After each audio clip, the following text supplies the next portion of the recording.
Hi, good afternoon! Welcome to Kwento Vlogger Channel. Ayan.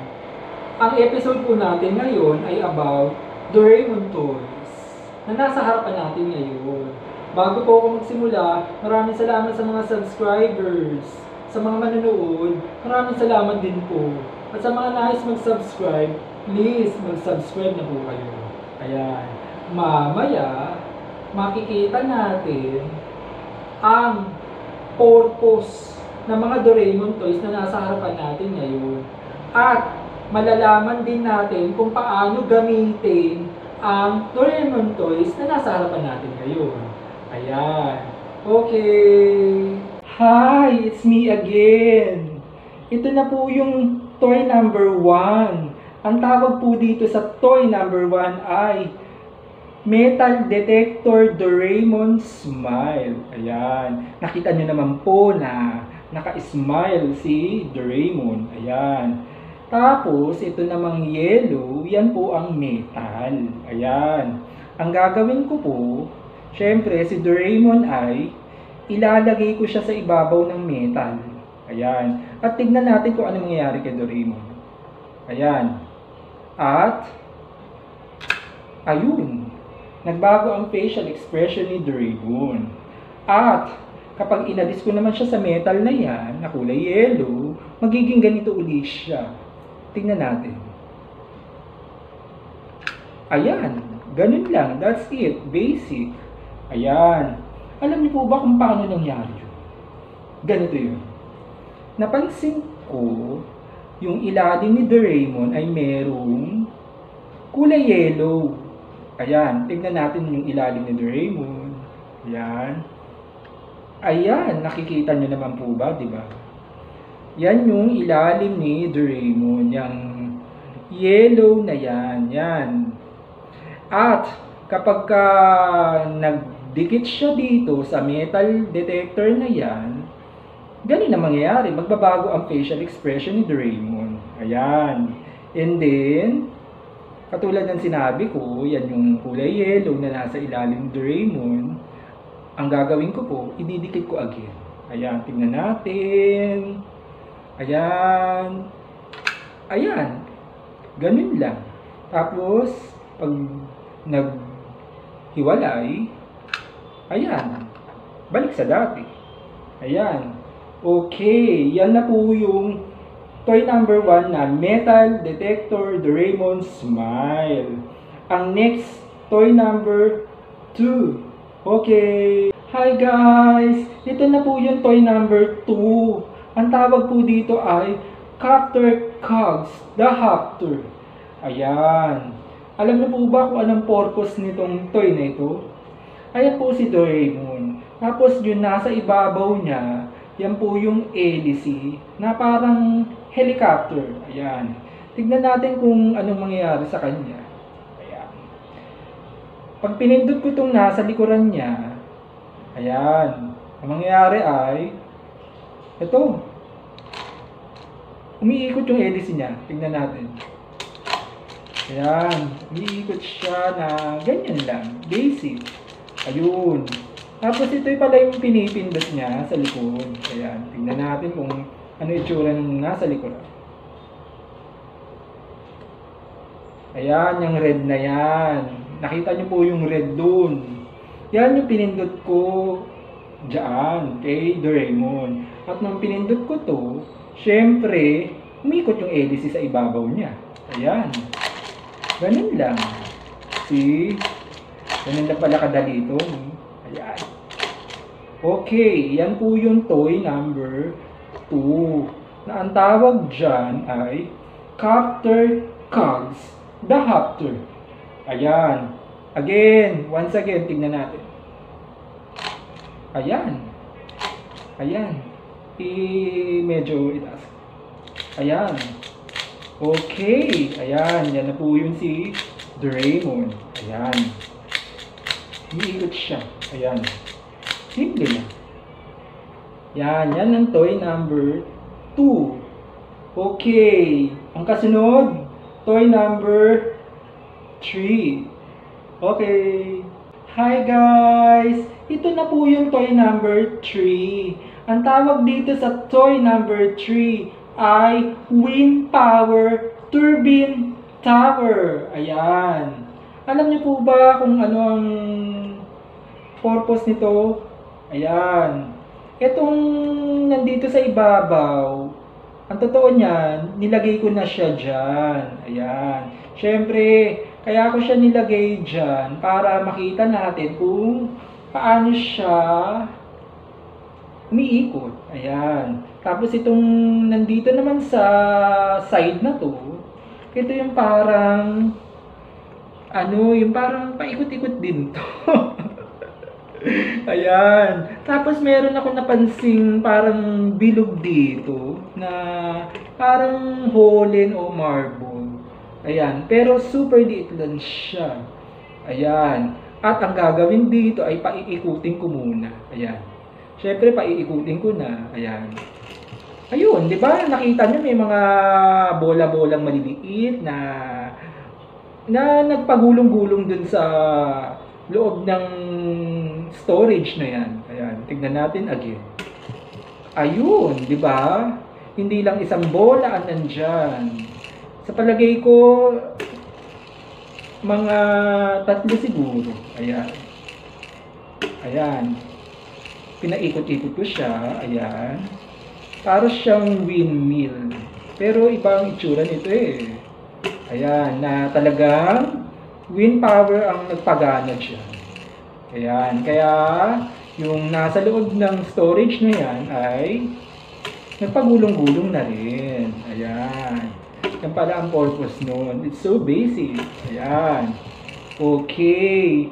Yan pala ang tinatawag na wind power turbine tower. Ayan. Yan ang toy number 3. Ang kasunod niyan ay toy number 4.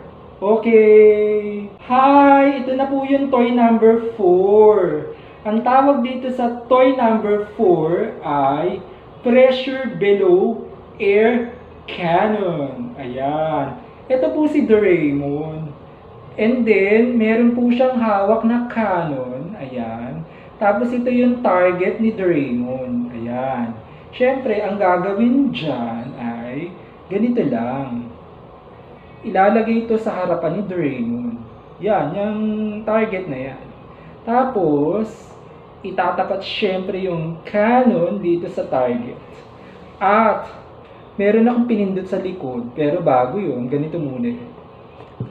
Ayun, that's it. Buti na lang. Nakuha siya sa strike 1. Ayun, syempre. Alam niyo po ba kung ano ang totoo dyan? Ang totoo dyan ay ito. Wait lang, dito muna yan. Ito kasi yung likuran ni Doraemon. Yan ang pinindot ko, yan. Yung nasa likuran na yan, nakikita niyo naman, di ba? Yan. Ito, yan. Yung area na yan, yan. Yan ang pinindot ko. Kaya, natumba yung target ni Doraemon na ito. Ayan. Kaya pala siya nagbuga ng pressure o hangin dito sa cannon because pinindot ko to kaya nagkaroon siya ng hangin dito sa cannon. Ayan. Again, iharap ko na si Doraemon again. Ayan. Yan yung harapan ni Doraemon, of course. Yan. Tapos yan yung cannon. Ayan. Ganun lang pala ka-basic yun. Ayan. Again, once again, tignan natin kung magagawa ko pa siya. Ayan. Again, itatapat ko yung cannon dyan. And then, tignan natin. Ay, medyo mahirap na. Pero sige, once again. Ayun. That's it. Ganun na pala ka-basic yun. Ayan. Siyempre, pag hindi mo nagawa ng once, try again. Ganun lang ka-basic ang life. Ayan. Okay. Yan na po yung toy number 4 na ang tawag dyan ay pressure below air cannon. Ayan. Okay. Ang kasunod ay toy number 5. Okay. Hi guys! Ito na po yung toy number 5. Ang tawag po dito ay Magnetic Doodle Doraemon Drawing Board. Ayan. Nakikita nyo naman po na, ayan po si Doraemon. At ito po yung touch stylus pen. Ayan. Na ginagamit para dito sa board na yan. Tapos meron siyang parang powder na nasa loob ng board na yan.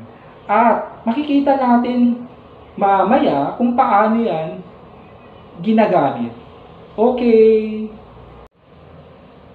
Hi guys! Ito na po yung magnetic doodle Doraemon drawing board.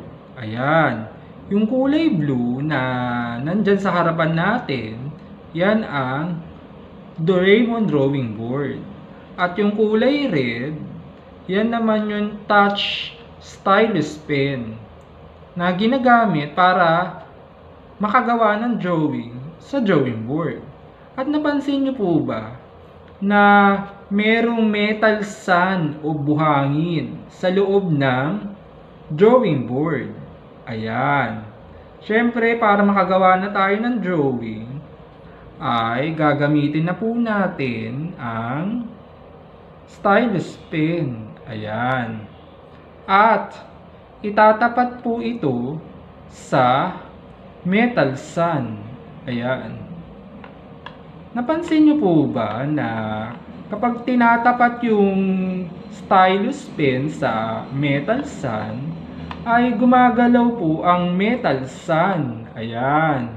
Sa palagay ko, ay merong magnet ang stylus pen. Kaya napapagalaw niya ang metal sun. Ayan. And then, napansin niyo po ba na may portion na madumi? Halimbawa, ito, madumi yun, di ba? Pwede rin pala siyang linisin. Nakatulad ng ginagawa ko ngayon. Ayan. See? Nasa inyo na po kung paano po kayo mag-drawing. Kung ano ang method na sinusunod ninyo. Ayan. Okay. Yan pala ang purpose ng stylus pen. Ayan. Again, nakaka-enjoy talaga mag-drawing. Ayun. Yan na po yung tinatawag na magnetic doodle Doraemon drawing board. Okay. See, nakita nyo naman po kung paano ginagamit ang toy na yan. Na ang tawag po sa toy na yan ay magnetic doodle Doraemon drawing board. Yan ang toy number 5. Ang kasunod ay toy number 6. Okay. Hi! Ito na po yung toy number 6. Ang tawag po dito ay Gears Wheel Time Machine. Ayan. Kasi 'di ba si Doraemon, nag-time travel po siya from future to present. Kaya meron pong time machine. Ayun.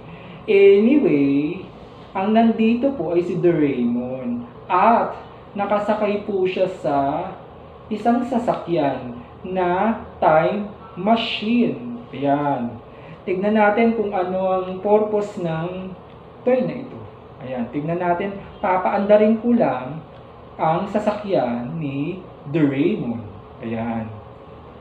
Tignan nyo po na habang umaandar ang sasakyan ni Doraemon, ay merong umiikot sa likuran niya. Ayan. Yung umiikot na yun ang time machine. Ayan. And then, ayun, di ba? Backward, ayan, umiikot pa rin siya. Ayan. Once again, tignan natin. Ayan. Umiikot talaga yung time machine na nasa likuran ni Doraemon. Ayan.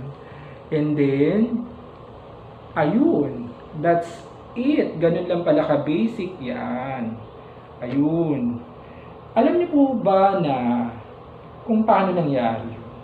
Ganito kasi yun. Siyempre, merong gulong sa side na yan. Ayan, yan po yung gulong. Ayan. Siyempre, paano ba naman aandar ang auto kung walang gulong, di ba? Ayan, kaya yan ang nagpapaandar sa sasakyan ni Doraemon. Ayan. Again, tingnan natin uli ang sasakyan ni Doraemon. Ayan. Pinaandar ko na siya. Ayan. Umikot-ikot yung time. Ayan. And then backward naman. Ayun. That's it. Ganun siya ka-basic. Ayan. Okay. Yan po ang tinatawag na gear swirl time machine. Ang kasunod ay toy number 7. Okay. Hi guys! Ito na po yung toy number 7. Ang tawag po dito ay Amazing Reflection Anywhere Door. Ayan. Nakikita na po natin ang door na nasa harapan natin ngayon. Ayan. Alam niyo po ba, yan si Doraemon. Yun nandyan sa loob ng door na yan. Ayun. Yan yung picture ni Doraemon. Siyempre, ang ginawa ko dito ay pinasok ko na po sa loob ang picture ni Doraemon. Dito siya pinapasok siya. Ayan. Dito sa gilid na yan. Yan. Diba syempre, as of now, isa lang yung picture ni Doraemon. Mamaya, magiging dalawa yan. Tignan natin kung paano nangyari yun. Syempre, hihilahin ko siya ng dahan-dahan. Ayan. Dahan-dahan ko siyang hihilahin. Ayan. Ito yun. Ayan. See? Diba parang napansin nyo? Hindi lang parang. Talagang napansin nyo na naging dalawa si Doraemon. Ayan. Alam niyo po ba kung bakit naging dalawa si Doraemon nung hinila ko siya ng dahan-dahan na ganun? Kasi ito kasi yung dahilan. Ang dahilan ay ito. Diba may nakikita kayo dun? Alam niyo kung ano yung nakita nyo dito? Salamin. Ayan. Yan salamin na yan. Mirror. Yan po ang reflection. Kaya naging dalawa si Doraemon. Pero ang totoo, isa lang po si Doraemon dyan sa loob ng door na yan. Ayan. Ibig sabihin, ganun pala ang nagagawa ng salamin. Na naggagawa siya ng reflection para makagawa siya ng another image. Na katulad na nangyari kay Doraemon. Ayan, yung salamin na nandyan sa loob ng door na yan. Ayun. And then, balik tayo dito sa picture. Ayan, di ba dalawa sila? Siyempre, magiging iisa na naman siya. Ayan. Ayan, ibabalik ko siya sa dati. Ipapasok ko siya ng dahan-dahan. Ayan, that's it. Ganun lang siya ka-basic. Ayan. Again, yan po yung tinatawag na Amazing Reflection Anywhere Door. Ayan. Ang kasunod ay toy number 8. Okay.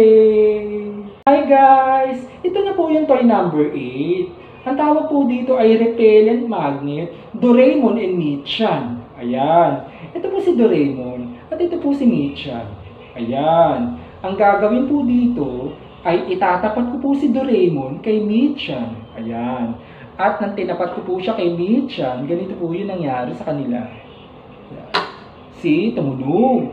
Ibig sabihin, magkadikit na po si Doraemon at Michan. Alam niyo po ba kung paano nangyari yun? Nangyari yun kasi merong magnet kina Doraemon and Michan. Ayan. Because of magnet. Ayan. Ito po yung itsura nila na magkadikit sila. Ayan. Ganun. That's it. Basic. And then, pag ganito naman ang ayos nila, ganyan. Siyempre, ilalapag ko muna dito si Michan. Ayan. Tapos si Doraemon naman, dito ko ilalagay siyempre. Ayan. Ganyan. Tapos, pag ganito yung ayos nila, iba naman yung nangyayari. Di ba kanina nagdikit? Ngayon naman, ito naman. Ayun. That's it. Parang dahan-dahang lumalayo si Michan. Ayan. Kasi ganyan yung ayos nila. Kanina nagkadikit. Ngayon naman dahan-dahan lumalayo si Michan kay Doraemon. Nangyayari rin ito dahil sa magnet. Ayun. That's it. Basic. Ayan. Anyway, ganun talaga nagagawa ng magnet. Pwedeng nagdidikit at pwede rin dahan-dahan lumalayo na katulad ng kanina. Ayun. That's it. Ganun lang po yung toy na ang tawag dito ay repellent magnet Doraemon and Michan. Ayan. Ganun lang. Okay. That's it. Yun na po yung mga toys ng Doraemon. Okay. Nakita niyo naman po kung ano yung purpose ng mga Doraemon toys na yan. Ayan.